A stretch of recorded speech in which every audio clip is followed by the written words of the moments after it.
Pour mettre le cours à disposition de mes élèves, j'ai créé un site que j'ai appelé tout simplement Support élèves.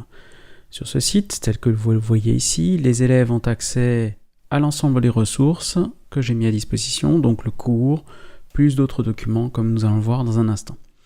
Alors, dans un premier temps, il faut savoir que ce site est accessible en permanence, qu'il est ce qu'on appelle responsive, donc il est accessible depuis une tablette, depuis un téléphone portable, et à chaque fois le site va s'adapter en fonction du type de support, et que donc sur ce site je peux faire absolument tout ce que je veux, puisque c'est mon site fait avec WordPress, et sur lequel je peux rajouter des pages, des modules, etc. à ma convenance, sans dépendre de personne.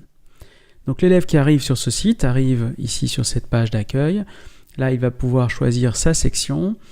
A priori, mes élèves sont en lycée, donc quand ils vont arriver sur ce menu, lycée, ils vont pouvoir choisir leur classe. Pour l'instant, je n'ai que des secondes et des premières S. Donc un élève qui est par exemple en classe de seconde va cliquer ici et il va arriver donc sur la page correspondant au cours de seconde. Donc j'ai séparé cette page en deux parties. Les documents d'aide personnalisés, un peu généraux, donc en particulier des fiches d'AP sur les puissances de 10, des autotests, etc. Et toute une partie donc avec les cours séparés par chapitre en suivant le programme officiel. Alors à chaque fois vous pouvez remarquer une petite icône ici sur le côté qui permet à l'élève de télécharger directement le cours au format PDF pour pouvoir l'imprimer s'il ne souhaite pas le consulter en ligne. Donc un élève va pouvoir accéder directement aux différentes informations. Par exemple, il va aller ici sur les principes actifs. Il retrouve donc les attendus du programme, le cours en lui-même avec des illustrations que j'ai réalisées, avec des schémas, avec éventuellement des tableaux et d'autres informations, et la possibilité de naviguer directement au chapitre précédent, au chapitre suivant. Si l'élève a oublié ce qu'il avait fait au collège, j'ai rajouté donc ici le programme de collège avec la possibilité pour un élève d'aller consulter directement l'intégralité du programme de 4e, 3e, 5e. Il n'y a pas ici les programmes de 6e, puisque ce sont des programmes de sciences un petit peu de base que l'on retrouve dans ces anciens programmes que j'ai laissés ici en ligne. Donc à chaque fois, on va revenir ici sur les secondes, les élèves vont pouvoir soit lire effectivement de cette façon-là, soit, comme je le disais, télécharger ici le fichier PDF, donc qui est mis en forme de façon à ce que ça tienne sur une page imprimée. Ici, par exemple, un AP sur les puissances de 10. Pour mes élèves, j'ai également une section sécurisée dans laquelle ils vont pouvoir avoir accès à des ressources que je ne peux pas distribuer librement, puisque dans notre établissement, nous sommes en test sur les livres numériques. Ils auront donc accès au lien pour aller sur leur livre numérique, qui est donc réservé à notre établissement, ainsi que par la suite à des fiches de travaux pratiques et à éventuellement d'autres ressources, des sites, etc., que je ne souhaite pas forcément toujours rendre publics. Donc, on peut le voir par exemple ici pour les élèves de première S qui ont accès ici à des séances de travaux pratiques et par exemple ils vont avoir accès par ici à des documents qui sont des documents qui pour certains sont pris dans leur livre, simplement remis ici en forme pour qu'ils puissent les consulter facilement, des liens vers des sites vidéo, des liens vers des activités et ainsi de suite. Et donc tout ceci va être une activité qu'ils vont pouvoir faire en totale autonomie.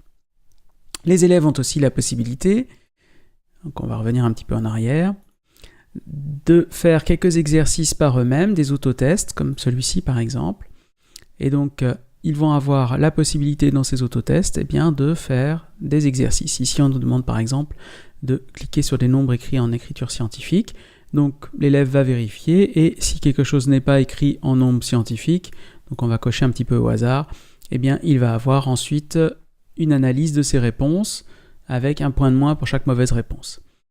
Donc il a plusieurs types d'exercices qu'il va pouvoir réaliser, des exercices de glisser-déposer par exemple, ou encore ici des exercices où il faut compléter et si on fait le bon calcul, on va directement savoir dès que l'on sort de la case si la réponse est juste ou si elle est fausse.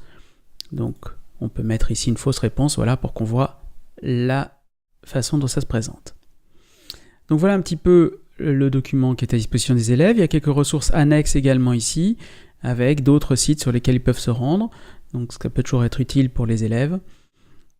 Et tout ceci est géré donc par des pages qui sont liées entre elles. Et donc, en tant que gestionnaire du site, moi, j'ai accès ici à un tableau de bord. Donc, ce tableau de bord de WordPress, puisque j'ai choisi WordPress pour cette solution, me permet d'accéder à l'intégralité des pages. Donc, on va dérouler ici les menus pour voir un petit peu les différentes options qui sont possibles. Et donc, mes pages de cours sont ici. Donc, chaque page de cours est identifiée. Elles sont en arborescence, donc une page est accrochée à une page précédente, ce qui permet d'avoir un classement direct du site pour qu'il y ait une hiérarchisation, classement que l'on peut retrouver d'ailleurs pour les élèves sur le menu de droite, puisqu'ils ont ici l'accès à l'intégralité du contenu du site. Et donc, pour l'édition d'une page, eh bien c'est très simple, il suffit d'aller sur la page et on va pouvoir directement éditer le texte. Donc il y a quelques codes qui permettent de faire des mises en forme un peu particulières, en particulier lorsqu'on souhaite avoir une boîte de couleurs. Tout ceci se gère très simplement, avec ici une option de shortcode qui permettent de créer différents types de contenus, par exemple des tableaux, et de choisir directement l'aspect du tableau. Voilà, donc on a ici la possibilité de voir le contenu du tableau, de changer la présentation, de se créer donc des presets qui permettent, une fois qu'on a fait une mise en forme, de garder cette mise en forme. Donc tout ça est relativement facile à utiliser. Et puis on peut intégrer donc bien sûr n'importe quel type d'image. Moi j'ai choisi de mettre toutes les images au format SVG, qui est un format vectoriel, qui me permet de cette façon-là d'avoir des images qui sont également responsives, c'est-à-dire dont la taille va s'adapter en fonction du type de support sur lequel on va consulter le site. Donc smartphone, tablette, etc. En fonction de la taille de l'écran, directement, la taille des ressources va s'adapter. Alors, il y a également des options supplémentaires, gestion d'utilisateurs et ainsi de suite, des réglages. Si le menu sur la gauche paraît compliqué, en fait c'est relativement simple, la plupart des choses ne servent pas. Ce qui par contre est utile, ce sont les activités H5P. Alors, ces activités H5P, j'y reviendrai dans une autre vidéo, permettent de créer des exercices interactifs. Tout le site ici est géré sur mon serveur par une fonction cPanel.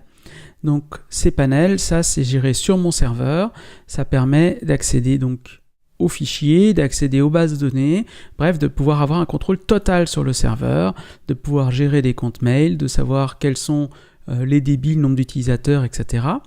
Donc il y a un serveur complet qui est derrière, mais comme vous pouvez le voir, tout ça est géré de façon très simple, avec la possibilité de voir combien il y a eu de visiteurs, etc. Et si on veut installer un site, eh bien, il y a la possibilité d'utiliser le Softaculous, qui est installé directement chez EX2. Donc, voilà comment ça se présente. Donc, au départ, quand on veut installer un serveur, eh bien, on va tout simplement faire son choix. Donc, en fonction du type de serveur qu'on veut installer, est-ce que je veux installer un forum, est-ce que je veux installer une galerie d'images, est-ce que je veux installer un système de réseaux sociaux, du mail, n'importe quoi d'autre. Et donc quand on veut installer quelque chose, par exemple si je veux installer un WordPress, eh bien ici je vais tout simplement cliquer sur Install et je suivrai donc quelques questions sur le site, quel nom je vais donner à ce sous-domaine et ainsi de suite. On me donne un mot de passe, un nom d'utilisateur, je choisis ma langue, je peux choisir mon thème et je fais tout simplement installation et le site va être installé. Donc tout ceci se fait en quelques minutes et extrêmement simple à gérer. Donc voilà comment mes élèves ont accès à l'ensemble de leurs ressources de façon centralisée, de façon simplifiée et de façon totalement responsive.